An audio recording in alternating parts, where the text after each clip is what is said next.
하나님 아버지, 어머니의 크고 깊고 또 뜨거우신 사랑이 오늘도 삶의 무게에 힘겨워하고 또 자유와 구원을 기도하는 사랑하는 이 땅의 모든 자녀들 위해 가득하게 함께 하시기를 성어버이 성자 성령의 이름으로 축원드립니다. 지난 한 주간 어떻게들 지내셨습니까? 다들 잘 지내신 거 맞죠? 오늘 못 오신 수정씨네 부부가 제일 못 지내시지 않았나. 저도 지난 한 주간이 아주 버라이어티한 그런 한 주간이었습니다. 여름 휴가도 다녀오고 했지만 또 회사에 돌아왔더니 거기에 또 직원들이 갑자기 무단으로 직원이 출근을 안 하고 그만두겠다고 하고 막 그런 분들도 있고, 정말 한 주가 어떻게 지나갔는지 모를 정도로 좀 순식간에 지나갔는데요. 그런데 그렇게 어려운 때에도 마침 전에 일하던 간사가 와가지고 또 그 일을 이렇게 해주는 바람에 잠깐이지만 급한 불을 끄면서 넘겼는데 정말 하나님이 보내준 천사 같다 하는 그런 생각을 했습니다. 인생에 수많은 고비들이 있고 또 그 고비들을 넘길 힘과 용기가 있고 또 그런데 그렇지 못할 때는 우리가 때로는 천사 같은 그런 존재들을 만나게 되죠. 어디서 나타나는 존재인지 모르겠습니다만 우리가 그럴 때는 하나님이 보내주신 천사다 그렇게 고백들을 많이 하게 되는데, 그렇게 고백하는 것이 성도들의 삶이 아닌가 생각을 합니다. 여러분들의 삶에도 그렇게 천사가 함께 하신 하나님의 은혜가 넘치길 바라고요. 또 여러분들도 성서에 나오는 예수님 말씀하신 것처럼 가서 너도 이와 같이 하라 라고 하신 것처럼 여러분들이 천사가 되주시기 바랍니다. 특별히 오늘은 어려움이지만 이재원 성도 부부에게 천사가 되주시길 부탁드립니다. 제가 지난 설교에서도 말씀을 드렸다시피 야고보서는 매우 독특한 성서죠. 예수님의 제자나 혹은 예수님의 형제인 교회의 최고 지도자 야고보의 이름을 빌려서 썼지만 사실은 시대적으로 상당히 뒤에 쳐져 있는, 한참 뒤에 쓴 그런 것이다 라고 이렇게 알려져 있습니다. 당시에는 바울의 신학이 유행이었습니다. 바울은 오직 믿음으로, 율법이나 행함이 아니라 오직 믿음으로 구원받는다, 이런 교리를 널리 설교하고 다니면서 일반적으로 그 교리가 맞는 것으로 그렇게 받아들여졌지만, 그런 시대의 야고보는 오히려 실천이 없는 믿음이라는 게 얼마나 공허하냐, 그건 죽은 것이다 라고 하는 어떻게 보면은 도전장을 내밀면서 신앙의 새로운 차원들을 보게 한 그런 말씀이죠. 이게 시대적으로 예수님 시대보다 한 70년에서 한 100년 정도 그렇게 뒤처진 그런 시대에 작성된 문서라고 하는데, 오히려 여기에 나오는 이야기들은 예수님의 실천적인 가르침, 예수님이 가르치신 복음의 아주 본질적인 그런 내용들에 오히려 더 가깝고 더 그런 거에 몰두하고 있다, 이런 학자들의 평가가 있습니다. 교리나 교조 이런 것들에 머물러 있는 것이 아니라 그런 게 머물러 있으면 그게 무슨 믿음이냐, 진짜 믿음은 어떻게 되냐, 삶으로 나타나야 된다, 삶에서 드러나야 된다, 이런 내용들을 이 편지를 통해서 교훈을 하고 있습니다. 그래서 야고보서는 더욱 목소리를 높여서 예수님이 하셨던 것처럼 가난한 사람들의 편을 들어주고요, 또 교회 안팎에 있는 부자들에 대해서는 또 신랄한 그런 비판을 아끼지 않는 그런 성향을 가지고 있습니다. 오늘 읽은 말씀은 특별히 물질적인 부분에 대한 이야기인데, 오늘 이 말씀을 통해서 실천적인 그런 신앙의 단계로 나아가는 깨달음을 얻으시기를 바라겠습니다. 여러분들이 가장 좋아하는 것, 가장 원하는 게 뭡니까? 방정빈이 뭐야? 가장 원하는 것, 가장 갖고 싶은 것. 집. 예. 축하해 주십시오. 우리 아들이 지금 재테크에 눈을 뜨기 시작했습니다. 예, 빈이는 집을 갖고 싶다 그러죠. 장모님은 뭘 제일 갖고 싶으세요? 돈 좀 더 있으면 좋겠네요. 돈. 양 집사님은 뭐가 제일 갖고 싶으세요? 뭐가 제일 있었으면 좋겠어요, 본인한테? 그것도 집이네. 네, 대관령 목장에 가서 하시면 될 것 같습니다. 그것도 돈이네. 예, 윤 집사님은 좀 색다른 대답을 하실 것 같은데, 윤 집사님은 제일 갖고 싶은 거, 제일 원하는 것이, 원하는 뭐세요? 시간. 아, 네. 시간. 역시 독특한 대답이십니다. 독특해. 네. 마지막으로. 한 부장님 돈. 네. 두 분은 소울메이트이기 때문에 통할 줄 알았습니다. 예, 우리 정지수 집사님은 뭘 갖고 싶으세요? 잘 대답해 주세요. 제 마음이 좀 설레고 있습니다. 땅? 거기도 돈이네. 거기도 돈이야. 그거 돈 있으면 사. 예. 네. 여러분들이 대답하신 게 대부분 보니까 다 돈인 것 같아요. 예. 시간도 돈이죠. 예. 시간은 돈이나 금인가요? 네. 다 어떻게 보면은 돈, 윤 집사님은 사실 그런 돈은 아닌 것 같고, 정말 막 더 공부하시고 싶고, 더 책 보고 싶고, 막 이런 거 하신 것 같긴 한데, 아무튼, 솔직히 말하면 돈이죠. 예. 저도 돈 좋아합니다. 제가 제일 갖고 싶은 것은 3만 명 교인이 나오는 교회가 아니라 돈입니다. 예. 저도 돈 많았으면 좋겠어요. 한국 사람이 하는 가장 심한 욕 중에 하나가 에라이 벼락 맞을 놈아. 예. 근데 놈이라는 말 하면 안 돼요. 요즘은 이 성차별 이런 거, 성평등 되게 심각해서 이제 신의 옳게 이런 말도 이제 또 문제가 돼가지고 바꾼다고 그런 얘기를 하는데, 옳게가 무슨 뜻인지 아세요? 옳게가요, 오라비의 계집이란 뜻이래요. 그래서 그걸 줄여서 옳게라고 부른대요. 그런 뜻인 줄도 모르고, 바꾸긴 바꿔야 될 것 같아요. 그쵸? 예, 아가씨, 서방님 이렇게는 하는데, 도련님 하는데, 여자 쪽으로는 옳게, 시누이, 이런 식으로. 시누이 쪽은 아닌가요? 네. 아무튼, 그렇게 한다고 이렇게 얘기를 해가지고, 벼락 맞을 놈이 아니라 벼락 맞을 사람. 예. 벼락 맞을 인간. 예, 벼락 맞을 인간. 그런데 그런 심한 욕에도요, 앞에 한 글자만 붙여주면 사람들이 좋아합니다. 무슨 벼락? 돈벼락. 에라이 돈벼락 맞을 사람아. 그러면은, 다들 해벌쭉 좋아합니다. 이렇게 돈이, 제일 좋아하는 게 아닌가, 제일 갖고 싶고 제일 원하는 게 아닐까 하는 생각을 합니다.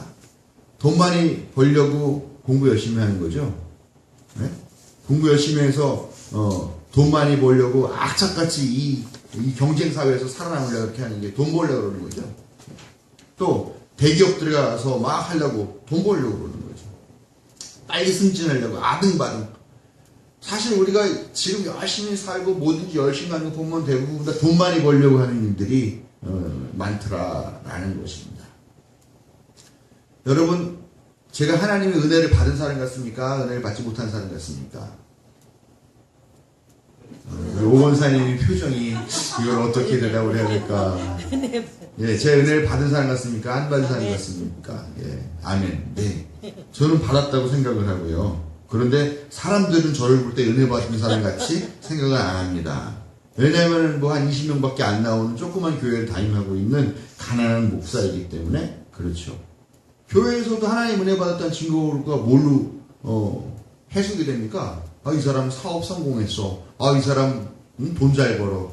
이 사람 큰 집 샀어. 넓은 집 샀어. 이러면 하나님 은혜 받았다라고, 교회에서도 그게 돈 많이 번 게 은혜 받은 증거라고 얘기하고, 교회에서도 사실 그렇게 많은 교회가 이렇게 가르치지 않습니까? 돈 있고 돈 있는 티를 내야 대우받는 세상에서 우리가 살고 있습니다. 어떤 사장이 한참 교통이 체증이 심하고 그래가지고 좀 이렇게 기독령 있게 다니려고 차를 샀는데 경찰을 했다 그래요.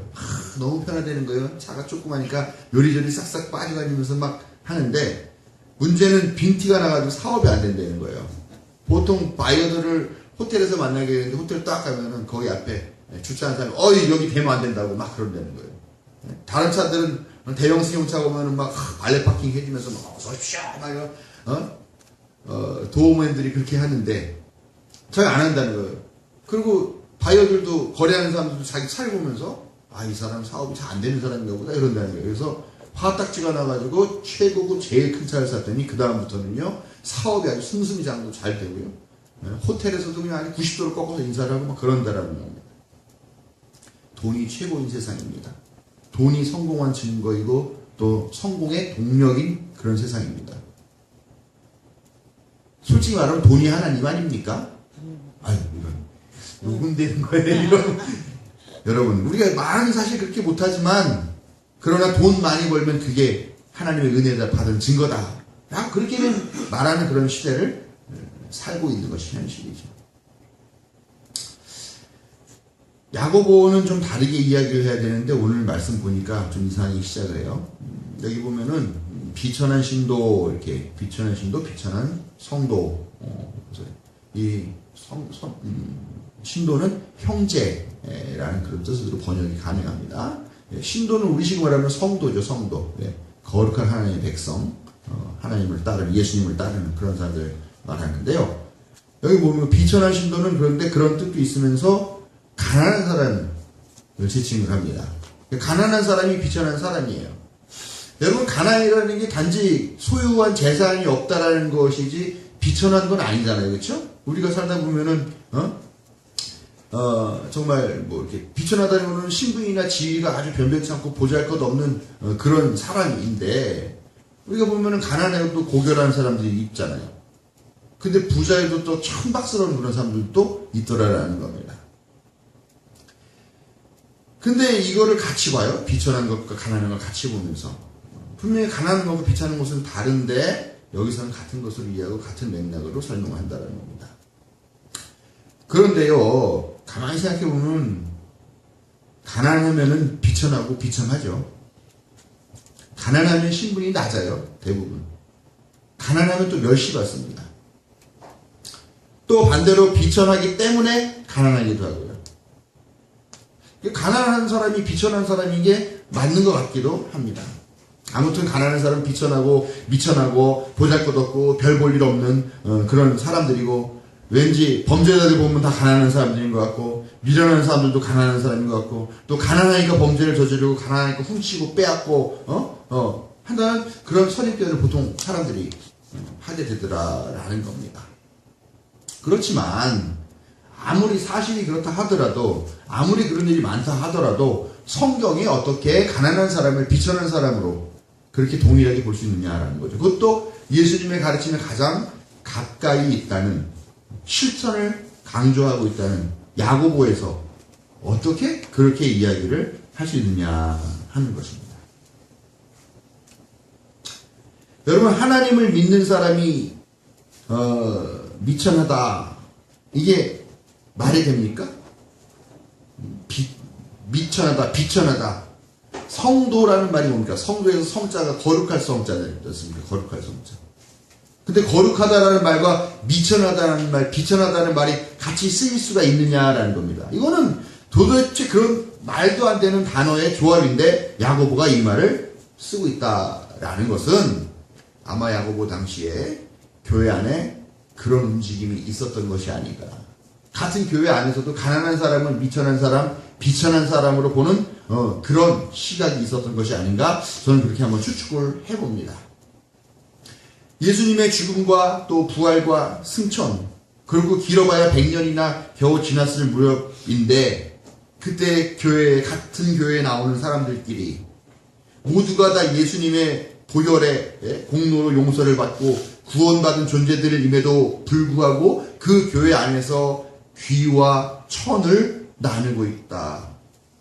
그것이 그 교회의 현실이었다라는 것입니다. 그러니 야고보가 볼 때는 얼마나 기가 막혔습니까? 그런데 그 귀하고 천한 것이 있는 것도 그런 구분을 하는 것도 문제가 있는데, 그것을 나누는 기준이 뭐냐? 가난하냐 부자냐라는 이 기준으로 또 나누고 있다는 거죠. 매우 슬픈 현실이라는 겁니다. 그렇기 때문에 비천한 사람을 가난한 사람으로 표현한 것은 어떻게 보면 야고보가 그런 당시의 교회의 행태에 대해서 일종의 패러디를 하고 비아냥을 하고 비난하는 그런 말이 아닌가, 그렇게 한번 나름대로 해석을 해봅니다. 그러나 야고보는 분명하게 말하죠. 가난한 사람들아, 높아진 것을 자랑하라. 야고보는 가난한 사람들이 높아졌다라고 규정을 합니다. 그러니 그것을 자랑하라 라고 권면을 하고 있습니다. 야고보는 교회 안의 풍조를 풍자하면서 예수님의 가르침을 떠올리고 있습니다. 예수님께서 하신 말씀, 어떤 말씀입니까? 자, 누가복음 6장 20절부터 23절까지 말씀인데, 네, 우리 한 부장님이 한번 읽어주세요. 네, 가난한 사람들은 복이 있다. 하나님의 나라가 너희의 것이다. 너희 지금 굶주리는 사람들은 복이 있다. 너희가 배부르게 될 것이다. 너희 지금 슬피 우는 사람들은 복이 있다. 너희가 웃게 될 것이다. 사람들이 너희를 미워하고 인자 때문에 너희를 배척하고 욕하고 너희의 이름을 악하다고 내칠 때에는 너희는 복이 있다. 그날에 기뻐하고 뛰놀아라. 보아라. 하늘에서 받을 너희의 상이 크다. 그들의 조상들이 예언자들에게 이와 같이 행하였다. 예, 누가복음 6장 20절부터 23절까지 말씀이죠. 여러분, 세상에서는 가난하다고 비천하게 보고 깔보고 멸시할지 모르지만 예수님은 그런 사람들이 하나님의 나라를 상속받을 자녀들이다, 상속자들이다, 이렇게 분명하게 선포하심을 기억하시기 바랍니다. 어떻게 그런 일이 있을 수 있냐고요? 가난한 사람이 어떻게 하늘나라를 그럼 뭐 예수님이 그렇게 말씀하셨잖아요. 그리고 우리도 얘기하죠. 하나님 왜 믿습니까? 하나님이 말 잘 들으면 복 주고 돈 많이 벌게 해주고 부자 되게 해주고 그러니까 우리 하나님 믿습니까? 그게 아니라 하나님은 낮은 자를 높여주시는 분, 억울한 자의 그 억울함을 풀어주시는 분이기 때문에 우리가 하나님을 믿는 거 아닙니까? 하나님이 그렇게 낮은 자를 높여주시고 예수님이 가난한 사람들이 하늘나라를 상속으로 받을 것이라고 그렇게 해주셨기 때문에 우리가 오늘 이 말씀을 분명히 기억해야 되겠다라는 것입니다. 그러니 여러분, 기죽을 것도 없고 부끄러워할 것도 없고요, 눈치 볼 것도 없고 당당하고 자랑스럽게 그렇게 살아가시기를 바랍니다. 제가 알고 있기로는 우리 교회에 아주 빈민까지는 아니래도 다 대부분 가난한 삶을 사시는 것 같은데 아멘 소리가 이렇게 작아요. 네? 마치 남의 얘기를 하는 것처럼. 예. 믿으시기 바랍니다. 아멘. 네. 역시 다들 부자가 되고 싶은 소망들이 있으셔서 그런가. 예. 여러분, 교회 안에서일수록 더욱 그래야 돼요. 교회 안에서일수록 빈부를 나누고 귀천을 나누고 부자가 행세하고 헌금 많이 한다고 목에 힘주고 그런 사람이 다 장로 먼저 되고 결코 이런 일이 있어서는 안 되는 거죠. 그러면 부자들은 어떻게 해야 됩니까? 부자들은 자기가 낮아지게 된 것을 어떻게 하라고 합니까? 예. 오늘 읽은 말씀 보면은 부자들은 어떻게 해라? 낮아지게 된 것을 자랑하라. 참 자랑할 게 없네요. 낮아진 것을 자랑하라. 여러분 이상하지 않습니까? 자랑하라가 아니라 오히려 부자들은 낮아지게 된 것을 부끄러워해야 하라, 통탄해라, 가슴을 쳐라 이렇게 말해야 되는 게 맞는 것 같은데 오히려 자랑하라고 그렇게 이야기합니다. 예수님이 아까 가난한 사람들을 축복하시면서 이렇게 하신 말씀에 이어서 부자들에 대한 이야기도 또 누가복음에 나오는데요. 바로 이 말씀입니다. 우리 이 말씀을 박순영 집사님이 한번 읽어주세요. 그러나 너희 부유한 사람들은 화가 있다. 너희가 너희의 위안을 받고 있기 때문이다. 너희 지금 배부른 사람들은 화가 있다. 너희가 굶주리게 될 것이기 때문이다. 너희 지금 웃는 사람들은 화가 있다. 너희가 슬퍼하며 울 것이기 때문이다. 모든 사람이 너희를 좋게 말할 때에 너희는 화가 있다. 그들의 조상들이 거짓 예언자들에게 이와 같이 행하였다. 예수님 말씀대로라면요, 아주 부자들을 아주 그냥 둘격 까고 잘근잘근 씌워서 땅바닥에 짓밟고 계시죠? 부자들은 다 욕먹고, 비난당하고, 미움받고, 화당하고, 그래야 되는 게 맞는 거죠. 근데 야고보는 낮아짐을 자랑하라고 이렇게 이야기를 합니다. 게다가 예수님 말씀대로라면은 부자가 하나님 나라에 가는 것은 낙타가 바늘 구멍으로 들어가는 것보다 더 어렵다라고 이야기를 하는데요. 이거는 낙타가 바늘 구멍에 어떻게 들어갑니까? 그 예수님 말씀대로 따지면 부자들은 이거는 자랑이 아니라 낮아지는 수준이 아니라 완전히 저주받고 가망 없다는 사형 선고를 받은 그런 말씀이죠. 맨날 한숨 쉬고 가슴 쉬면서 신용해도 모질할 판에 야고보서는 자랑하라 이렇게 이야기를 합니다. 왜 그랬을까? 저는 같은 교회 다니는 사람이니까 부자라도 너무 욕을 하지 않은 게 아닌가 하는 그런 생각도 한번 해보는데요. 아무튼 야고보는 부자들도 또한 자랑해야 된다라고 이렇게 좀 알쏭달쏭한 이야기를 하는데 그 마지막 말씀의 열쇠가 있습니다. 그게 바로 마지막 절인데요. 해가 떠서 뜨거워지면 푸른 마르고 꽃은 떨어지고 시들어 아름다운 모습은 사라진다. 부자도 자기 일에 골몰하는 동안 그렇게 시들어 버립니다. 여기에요, 우리가 부자라고 하는 단어 대신에 부유함이라는 단어를 넣으면 조금 해석에 이야기가 쉬워지는데요. 우리가 물질, 재물, 풍요로움, 부유함 이런 거에 대해서 골몰할 때에, 또 그걸로 자랑할 때에 곧 해가 떠서 뜨거워지면 사라지는 풀과 꽃처럼 허망한 것이더라 하는 것을 우리가 이해할 수 있다는 것입니다.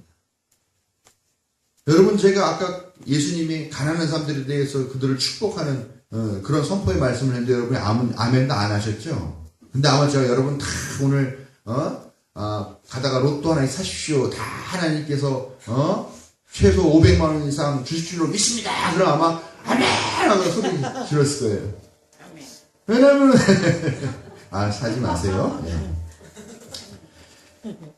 왜냐하면 가난한 사람들도 부유함에 대한 열망이 있어요. 그렇죠?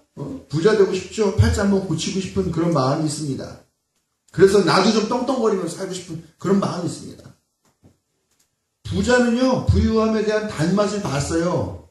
부자가 얼마나 좋은지, 부자가 되면은 권력도 생기고요, 사람들이 와서 머리를 조아리고요, 인기도 많아지고요, 예? 떵떵거리면서 호화스럽게 그렇게 사는 것을 알기 때문에요, 결코 그 부유함을 포기하기가 더 어렵다는 거예요. 예? 뭐라도 먹어본 사람은 먹어보지만 못 먹어본 사람은 뭔지 모르니까 그냥 막연하게 할 뿐이지만, 먹어본 사람은 정말 강렬하게 욕망하게 되는 거죠. 그러나 야고보서는 그런 것들이 다 일장 춘몽이다라고 이야기합니다. 과연 그것이 그렇게 골몰할 만한 가치가 있는 것이냐? 야고보서는 단호하게 아니라고 그렇게 이야기를 합니다. 야고보서는 오히려 풍요함과 부유함을 자랑할 것이 아니라 하나님의 자녀가 된 것을 자랑하라는 권면을 하고 있는 것입니다. 때가 지나면 다 헛된 거예요. 물질이 아무리 많아도 그게 영원합니까? 여러분, 오늘 또 우리가 읽어볼 말씀, 좀 긴 말씀인데요. 우리 졸고 있는 송윤혁 집사님이 한번 읽어주시기 바랍니다. 우리 가운데서 어떤 사람이 예수께 말하였다. 선생님, 내 형제에게 명해서 유산을 나와 나누라고 해주십시오. 예수께서 그에게 말씀하셨다. 이 사람아, 누가 나를 너희의 재판관이나 공배인으로 세웠느냐? 그리고 사람들에게 말씀하셨다. 너희는 조심하여 온갖 탐욕을 멀리하여라. 재산이 차고 넘치더라도 사람의 생명은 거기에 달려있지 않다. 그리고 그들에게 비유를 하나 말씀하셨다. 어떤 부자가 밭에서 많은 소출을 거두었다. 그래서 그는 속으로 내 소출을 쌓아둘 곳이 없으니 어떻게 할까 하고 궁리하였다. 그는 혼자 말하였다. 이렇게 해야겠다. 내 곡간을 헐고서 더 크게 짓고 내 곡식과 물건들을 다 거기에다가 쌓아두겠다. 그리고 내 영혼에게 말하겠다. 영혼아, 여러 해 동안 쓸 많은 물건을 쌓아두었으니 너는 마음 놓고 먹고 마시고 즐겨라. 그러나 하나님께서 말씀하셨다. 어리석은 사람아, 오늘 밤에 내 영혼을 내게서 도로 쳐질 것이다. 그러면 내가 정말 그리 누구의 것이 되겠느냐? 자기를 위해서는 재물을 쌓아두면서도 하나님께 대하여는 부유하지 못한 사람은 이와 같다. 아멘. 저는 이 말이 제일 걸려요. 과연 누구의 것이 되겠느냐? 죽 써서 개 줄 수도 있다는 거죠. 허무한 거예요. 그렇게 열심히. 다들 그러죠. 아이고, 내가 정말 젊었을 때 악착같이 일해가지고 돈 많이 벌어서 이제 돈 좀 쓸까 했더니 허리도 아프고 관절도 아프고. 예. 가난한 사람이나 부자나 다 부유함, 풍요로움이라는 이 허무함에 인생을 걸고 그것으로 자랑하고 그것 때문에 절망하기도 하면서 살고 있는 것. 그게 요즘의 모습이고, 그게 교회 안에서도 그대로 있는 모습인데, 이것은 결코 아름다운 모습이 아니라는 것을 야고보는 분명하게 교인들에게 훈계하고 있는 것입니다. 물질에 대한 탐욕과 갈망, 욕망은 우리가 인생을 걸고 거기에 매달리고 집착할 만한 것이 아니다라는 것이죠. 오히려 우리는 어떻게 하면 하나님의 자녀가 된 이 사실을 기쁘게 누리고 살 것인가 하는 그것을 기억하고 그런 것에 골몰해야 할 것임을 우리에게 전해주고 있다는 것입니다. 저는 아이들이 어려서부터 세뇌를 시킨 게 하나가 있습니다. 뭐냐? 아빠가 너네를 계속 어렸을 때 세뇌시킨 거. 없나 봐. 아빠는 천재다 뭐 이런 거. 우리 집은 가난하다. 네, 우리 집은 가난하다. 그러니까 조르지 마라. 아무리 졸라도 사줄 수 없다. 이거를 아주 어렸을 때부터 교육을 시켰어요. 빈이는 어렸을 때 똑똑해가지고 그 말을 알아듣고 조르지 않았어요. 갖고 싶은 거 있어도 그 앞에서 손가락 빨면서 이렇게 쳐다보면서 갖고 싶은 그런 눈빛만 듣지 절대 사달라고 조르지 않았어요. 혁이는 어렸을 때 멋모르고 가가지고 갖고 싶다고 한번 마트에서 대형마트에서 그냥 머리를 바닥에 꽝 하고 붙이면서 막 했는데 우리가 외면하고 가버렸더니 갑자기 일어나서 하면서 그 큰 머리를 흔들면서 막 이렇게 막 두리번거리면서 엄마 아빠를 찾으러 왔던 그런 기억인데 그날 이후 그다음 딱 조르질 않더라고요. 형이 아마 데려가서 몇 대 주워박으면서 교육을 시키는지 모르겠습니다. 근데 이 말을 좀 많이 했어요. 좀 자주 했고. 근데 이제 우리 큰아들이 대학에 갈 나이가 되니까 고민이 되나 봐요. 학비가 1년에 900만 원 정도 넘는다 그러는데 우리 집 가난한데 내가 대학을 가도 되나? 대학을 가면 보내줄 수나 있을까? 이게 걱정이 되나 봐요. 그래서 요즘 아들이 계속 갈 학교 중에서 등록금이 싼 학교가 있을까? 그걸 찾고 있어요. 제가 볼 때는 지 성적이 더 문제인데. 아들 미안해. 설교에 자기들 얘기하지 말라고 그랬는데 집에 가서 또 반성을 하면서 물론 전 가난해요. 아시죠? 전 가난해요.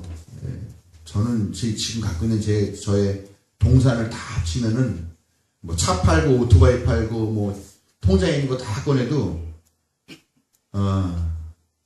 2천만 원 정도밖에 없더라고요. 대신 저는 전세보증금이 없습니다. 전세보증금이 없어요. 저는 이 교회에서 쫓겨나가면은 그냥 2,000원어치 모텔 생활 하다가 그냥 죽어야 됩니다. 절대 저를 쫓아내지 말아주세요. 아이들에게 이 말을 했던 이유는 사실 낭비하는 습관 갖지 말고 또 항상 규모 있는 그런 살림살이를 하자는 뜻이었는데 근데 부작용이 생긴 거잖아요. 솔직히 근데 그 말을 듣고 가슴이 아팠어요. 내가 가난한 것도 슬펐지만 아이에게까지 이런 가난에 찌든 모습을 그렇게 전해줬다라는 그 생각이 자책이 들었어요. 아들, 한 번 더 미안해. 그러나 가만히 생각해보면 제가 지금까지 살면서 정말 제가 진짜 가난했다라고 생각한 적이 있냐 하면은 솔직히 없어요. 군대 가 있는 동안이었나요? 아니면 언젠가는 정말 그때 어려워가지고 이렇게 담벼락에 문 열고 들어가면은 조그만 이 통로에 있고 거기에다가 세간살이 놓으면서 하고 들어가면 방 하나 있고 화장실 뒤로 들어가면 있는 그런 큰 집에 딸려 있는 방 한 칸이 문을 달리 쓰는 그런 집에 살았었어요. 요 가련동에서 참 기억이 지금도 새록새록한데 그런 데서 살았었음에도 불구하고 저는 제가 정말 우리는 찢자시게 가난하다라고 생각한 적이 없더라는 거죠. 갖고 싶은 것 갖지 못한 적도 없는 것 같아요.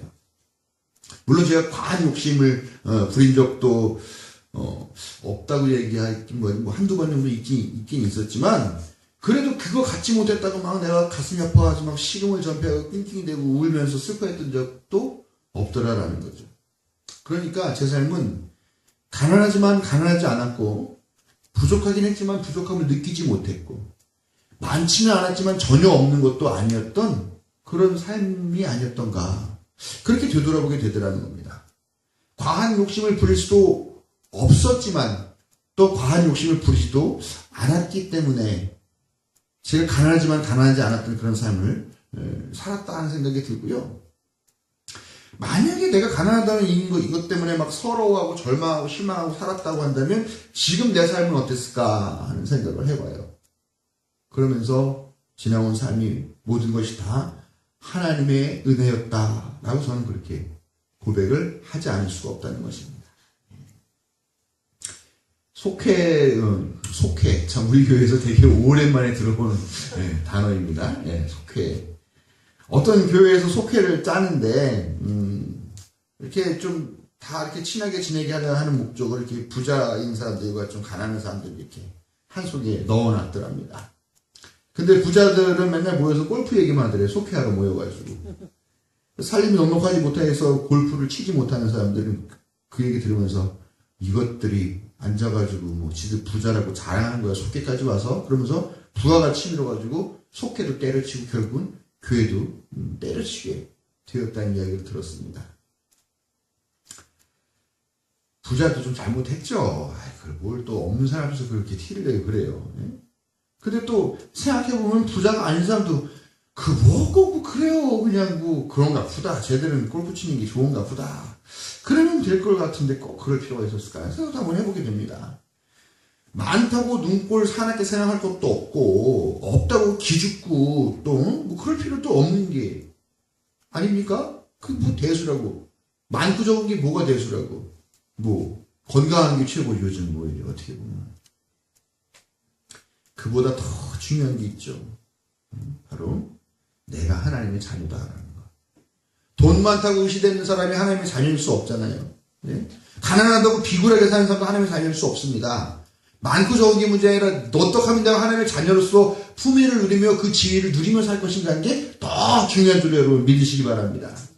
여러분 부유함에 집착하기 때문에 가난하건 부자이건 그렇게 결국 마르고 시들 풀과 꽃같이 그렇게 되고 그거에 집착한다면 결국 하나님이 주신 귀한 인생을 허비하게 되는 것밖에 안 된다는 것입니다. 우리에게 꼭 필요한 것은 이미 다 아시고 미리 채워주시는 하나님을 믿는다면 우리의 삶은 물질이 아니라 하나님께 향하게 될 것입니다. 중요한 것은 재물이 많고 적음이 아니라 하나님이 주신 인생을 귀하게 누리는 것. 오늘 이 말씀을 통해서 물질에 많고 적음으로 자랑할 것은 아니라 또 절망할 것이 아니라 하나님의 자녀됨으로 자라나고 그것을 지혜롭게 누리는 여러분 되시길 바라며 여러분 모두에게 영적인 풍요로움과 삶의 지혜의 부유함이 가득하시기를 축원합니다.